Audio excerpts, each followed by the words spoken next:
Muito bom dia, mais uma semana que nós iniciamos na presença do Rei dos Reis e do Senhor dos Senhores, consagrando um tempo especial, as primeiras horas do nosso dia para ouvir a voz de Deus e caminhar sobre a sua vontade. Eu convido você a ficar conosco nessa próxima meia hora, a ouvir mais um testemunho que vai impactar a sua vida, que vai fazer você olhar Deus verdadeiramente como Pai e entender que o propósito de Deus vai além das nossas feridas aqui na terra. Quero deixar para você os nossos canais de comunicação. O nosso e-mail devocionalintimidade@tvmca.com.br. Também no facebook.com/programa Devocional Intimidade você encontra todos os nossos vídeos, release das nossas palavras, fotos, tudo que está acontecendo aqui no Devocional você encontra lá.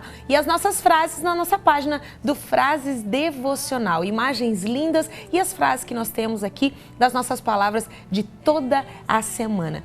Então, meu querido, que você possa nesse dia abrir o seu coração para ouvir aquilo que o Pai, que o Senhor está falando a você. Porque os testemunhos existem para uma coisa, edificar a nossa vida e nos mostrar que Deus esteve, está e sempre estará no controle de todas as coisas. Esse é o nosso quadro E Se Fosse Você?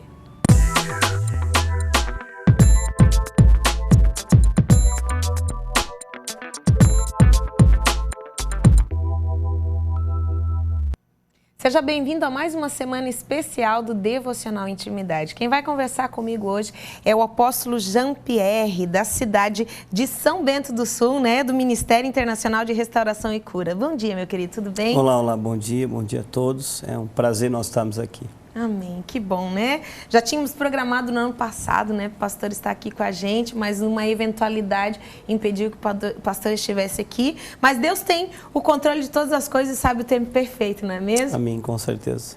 Glória a Deus. Pastor, o assunto que nós vamos abordar hoje acerca do seu testemunho é algo muito forte, porque nós temos a tendência natural de transferir para Deus aquilo que vivemos com os nossos pais aqui nessa terra, principalmente com a figura do nosso pai, né? E o seu testemunho é muito forte nessa área, porque você nasceu num contexto muito difícil, que tinha tudo para destruir o seu futuro, mas Deus estava no controle de todas essas coisas. Então conta um pouquinho para nós do seu contexto de nascimento, um pouco da sua história.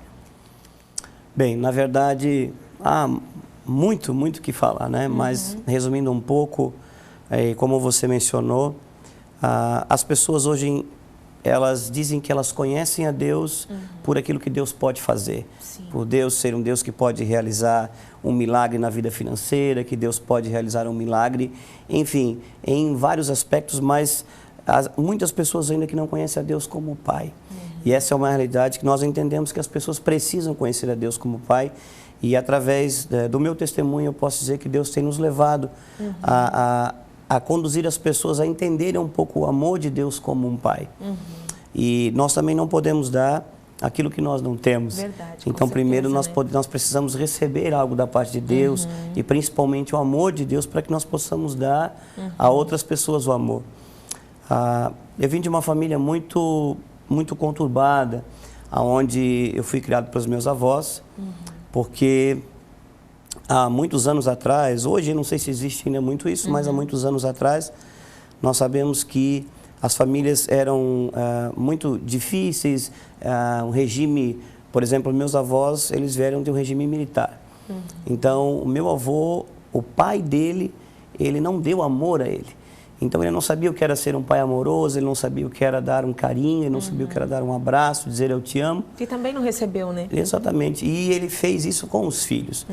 E o meu avô, ele foi torturado pelo pai dele. Olha só. E assim ele fazia com os filhos. Ele, só para você ter uma ideia, a minha mãe mais 3 irmãos, ele amarrava eles com as costas para fora, amarrava no pé, no braço, no pé de uma mesa, e ele surrava eles com um fio de luz. Meu Deus. Ele achava que a tortura ia trazer alguma coisa benéfica. E na realidade, hoje nós entendemos e sabemos que essa não é a realidade e a verdade que é tão necessária. E ele tinha uma concepção, meu avô, uma ideia que foi colocada pelo pai dele na mente dele, que às 6 horas da tarde ele teria que trancar toda a casa e ele tinha que ficar, todos os filhos teriam que ficar trancados dentro da casa, não poderia brincar, não poderia curtir, não poderia ser criança, não poderia ser jovem. Na verdade, era um aprisionado aprisionando, né? Exatamente. E assim foi com a minha mãe, com os meus tios. E no primeiro momento que a minha mãe teve uma oportunidade, que ela tinha 16 anos, e ela fugiu de casa. E ela fugiu de casa, e naquela noite que ela fugiu de casa, ela conheceu o meu pai. E ela teve a primeira relação. E ela perdeu a pureza dela naquela mesma noite. E ali ela veio engravidar. Quando ela voltou para casa, o meu avô a espancou muito. E não por pouco que isso não fosse pela vida da minha avó, teria matado ela por ter fugido. E foram descobrir alguns meses depois que ela estava grávida. Então, com 16 anos, né, minha mãe engravidou. E aí a minha mãe, devido a tudo aquilo que ela não tinha, um amor de pai e carinho, ela tinha muitas ideias. E uma de várias ideias que ela tinha, ela teve a ideia de tomar veneno de rato. Olha só que loucura. E nós sabemos que um pouquinho que for ingerido hoje vai tirar a vida. E ela, durante os 9 meses de gestação, ela me rejeitou no ventre dela. E também sabemos hoje que aquilo que a pessoa, a mulher, quando ela está grávida, aquilo que ela absorve durante a gestação, ela passa para o bebê. Vai transferir, com certeza. Então ela tomou o veneno e hoje entendemos o interessante é que Deus ali já estava te guardando. Já estava guardando. Porque a gente sabe que tem muitos casos aí de pessoas que ingerem muito pouco e morrem, porque a intoxicação é muito grande, né? E você estava dentro do ventre e nada aconteceu. Dentro do ventre, não veio dar nenhum problema com ela. Olha só. E também comigo. Né? Mas eu nasci, depois desses 9 meses, no dia do parto, a minha mãe ainda tentou algo mais astucioso, ainda tentou, me enrolou, conseguiu, por algum motivo, me enrolar no cordão umbilical e tentou me agonizar por frações de segundos. E no momento do parto, no dia do meu nascimento, teve algumas complicações também e ajudaram com que isso tivesse acontecido. Então, em todo momento, houve a rejeição. Em todo momento. E ali eu nasci e aparentemente eu estava bem, mas todo o efeito que não causou no momento que eu estava na gestação, na barriga da minha mãe, então eu tive muita complicação, eu fui uma criança muito doente. Dos 3, 4, 5 anos de idade, eu tive todo tipo de enfermidade que você possa imaginar, eu absorvi. Qualquer resfriado, qualquer ventinho diferente, eu ficava doente. E a primeira grande impacto que eu tive como criança, de 4 para 5 anos, eu tive cachumba com sarampo ao mesmo tempo. E não me deu no corpo, recolheu, foi para a cabeça. Ali eu tive 2 meses internado na UTI. E eu tive algumas veias do cérebro que se romperam, algumas partes, principalmente do lado direito. E completando 2 meses na UTI, o médico disse que não havia mais o que fazer. Foi um caso muito raro e que só Deus poderia fazer alguma coisa. Olha só, né? E foi naquele momento, foi a primeira experiência já como criança que a família teve, apesar de que a família não acreditava muito em Deus, mas uma experiência assim poderosa, aonde simplesmente de uma noite para o dia seguinte eu tinha desinchado completamente, os médicos fizeram todos os exames e não havia mais nada. E o interessante é que a gente vê a mão e o cuidado de Deus nesse contexto, porque teus pais não conheciam o Senhor, também tinham muitas sequelas, né, na sua vida, tudo isso, mas Deus estava te levando a todo momento, né? E a questão da paternidade é algo muito forte, porque nesse tempo, quando eu nasci, a minha mãe não me quis, então os meus avós me pegaram para criar. E você imagina, eu tinha enfermidades e fui criado por um avô que era alcoólatra e que ele espancava minha avó todos os dias. Eu cresci vendo aquilo. E ele bebia, e quando ele bebia ele se tornava agressivo.